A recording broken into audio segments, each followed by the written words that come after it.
नमस्कार बच्चों, मैं कुंदन आप सभी का आपके चैनल साहित्य गंगा बिहार बोर्ड में पुनः एक बार स्वागत करता हूं। आज हम प्रस्तुत हुए हैं नलिन विलोचन शर्मा और विष के दांत, जो उनकी कहानी है उसको लेकर के। हम पहले की तरह ही इस पाठ का भी महत्वपूर्ण जो प्रश्न उत्तर बनते हैं उनको समझेंगे, देखेंगे। तो बहुत छोटा वीडियो है, हम उम्मीद करते हैं आपको यह पसंद आएगा। तो आइए सबसे पहले हम लोग नलिन विलोचन शर्मा जी पर बात कर लें कि क्या क्या प्रश्न बनते हैं।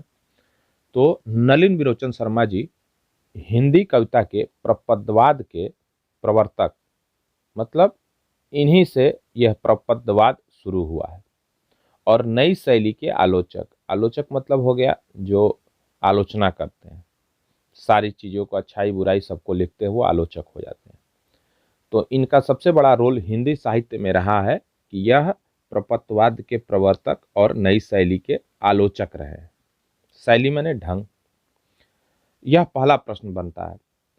तो अगर हम प्रश्न के हिसाब से देखें तो बनेगा इस पर कि हिंदी कविता के प्रपद्यवाद के प्रवर्तक और नई शैली के आलोचक कौन है।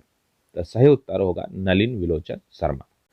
नलिन विलोचन शर्मा के बारे में हम लोग और आगे की कक्षाओं में यानी इंटर और बीए में पढ़ सकते हैं, और हिंदी साहित्य के इतिहास में, आधुनिक इतिहास में बल्कि इनको हम लोग ज़्यादा पढ़ेंगे। फिर प्रश्न बनता है आपके सिलेबस के अनुसार कि नलिन विलोचन शर्मा का जन्म कब और कहाँ हुआ था। तो पहला चीज़ याद रखिए कि नलिन विलोचन शर्मा जी भी एक बिहारी थे, और इनका जन्म 18 फरवरी 1916 को पटना में हुआ था। फिर अगला प्रश्न बनता है, प्रयोगवाद का वास्तविक प्रारंभ किनकी कविताओं और कहानियों से माना जाता है। प्रयोगवाद हिंदी साहित्य में, हिंदी साहित्य का जो इतिहास है उसमें एक प्रयोगवाद का भी समय है। तो उसमें जो प्रारंभिक है, माने प्रारंभ हुआ है, वह किनकी कविता से और कहानियों से हुआ है। हम प्रयोगवाद पे चर्चा कम करेंगे या न करें, क्योंकि उससे आप कंफ्यूज हो सकते हैं। आप याद रखिए कि एक प्रयोगवाद है, जैसे छायावाद का आपने नाम सुना होगा, जयशंकर प्रसाद जी छायावादी कवि थे, और सुमित्रा नंदन पंत भी छायावादी हैं। तो ये लोग छायावादी कवि हैं। उसी तरीके से एक प्रयोगवाद है, कविता में नई नई चीज़ों का प्रयोग करना। प्रयोगवाद का वास्तविक प्रारंभ नलिन विलोचन शर्मा जी की कहानियों और कविताओं से माना जाता है।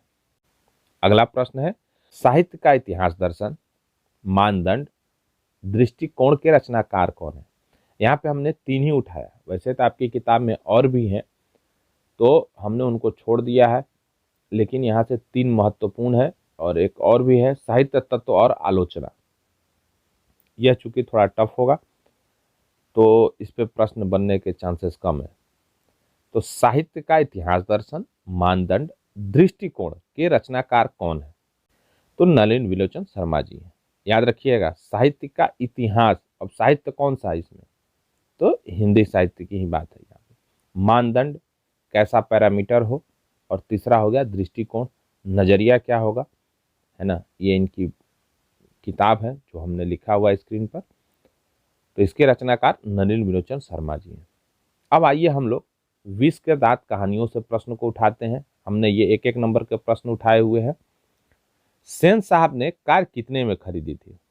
तो 7500 रुपये में खरीदी थी। सेन साहब की कितनी लड़कियां थी, आपने ध्यान दिया होगा, जरा सोचिए। तो सेन साहब की 5 लड़कियां थी। सेन साहब के खोखा की उम्र कितनी है। यह खोखा सेन साहब का लड़का है। शर्मा जी ने, नलिन विलोचन शर्मा जी ने ये जो कहानी लिखी है, इसमें बहुत तरह के शब्दों का समावेश किया है, जिससे पढ़ने में आपको समझने में कठिनाई हो रही होगी। उसी में से एक खोखा है। खोखा भी किसी भाषा में चलता है, और खोखा माने बेटा हो जाता है। तो सेन साहब की खोखा की उम्र कितनी है, तो 5 वर्ष। और सेन साहब के खोखा का नाम क्या है, कासू। याद रखिएगा। एक शब्द है सोफर। तो अगला प्रश्न बनता है, सोफर का क्या अर्थ होता है। तो सोफर का अर्थ होता है ड्राइवर। इसी तरीके से एक शब्द और उन्होंने यूज किया है, बेरा। तो प्रश्न बनता है, बेरा का अर्थ क्या होता है, या बेरा किसको कहते हैं। तो बेरा खाना खिलाने वाले नौकर को कहते हैं। फिर अगला प्रश्न बनता है, उज्र का अर्थ क्या होता है। उज्र माने आपत्ति। ठीक है। इस कहानी में एक दूसरा बच्चा है जो कि खोखा को दे दनादन यानी इलाज कर देता है उसकी शरारतों को लेकर के। गिरधर का लड़का है और गिरधर सेन साहब के यहाँ नौकरी करता है। फिर इसी पे एक प्रश्न बनता है और कि किसने कहा किससे कहा। साबस बेटा एक तेरा बाप है और तूने तो बे खोखा के दो दो दांत तोड़ डाले। हा हा हा हा। यह बात किसने कहा किससे कहा? तो यह बात गिरधर ने अपने बेटा मदन से कहा। ठीक है।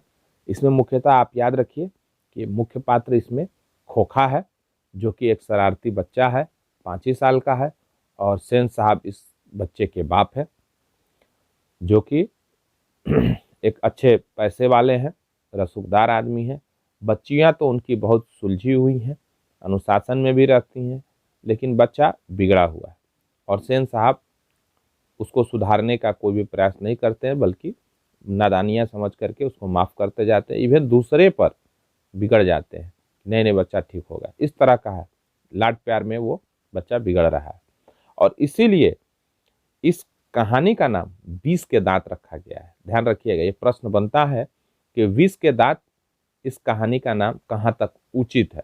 तो 20 के दांत, आपने दूध का दांत सुना होगा, तो दूध के दांत जो होते हैं बच्चों को बचपन में निकलते हैं और फिर वो दांत धीरे धीरे टूटते हैं और वहाँ पर फिर दूसरे दांत निकलते हैं जो कि आजीवन रहते हैं। तो कहीं ना कहीं लेखक ने यहाँ पर व्यंग किया है कि 20 के दांत, दांत निकलने का प्रक्रिया फिर से हम बोल रहे हैं बचपन में होती है, और यहाँ पर बच्चे का जो दांत निकल रहा है खोखा का, वो भी एक नॉर्मल दांत ही निकल रहा है, लेकिन आदतों को लेकर के यहाँ पे 20 के दांत कहा गया है कि उसकी आदतें सही नहीं है और पिताजी के द्वारा उसको नियंत्रित नहीं किया जा रहा है।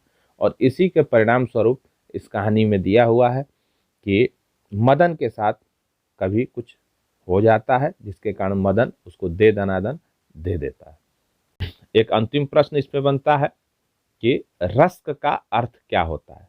अब रस्क क्या है भैया? बहुत सारे फिल्मों में आपने गाना सुना होगा, रस्क शब्द का यूज किया जाता है ना। तो रस्क का मतलब हो गया ईर्ष्या। तो उम्मीद करते हैं हम आपको कि यह हमारी प्रस्तुति पसंद आई होगी। यदि आप लोग को यह प्रस्तुति पसंद आई हो तो निश्चित तौर पे आप अपने पाठियों सहपाठियों के साथ इसे शेयर करना न भूलें। हम फिर अगले वीडियो में मिलेंगे अगले पाठ को लेकर के। तब तक के लिए जय हिंद, जय भारत।